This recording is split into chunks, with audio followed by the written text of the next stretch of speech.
Alright, this is how you change spark plugs on a 2002 Dodge Intrepid. This is a T25 bit right here. Boom, boom. You get these bad boys off.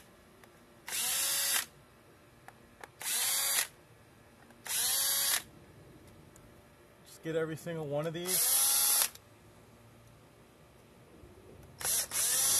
There's 2 on each one. Boom, I don't care, I just do it really fast. Oh no.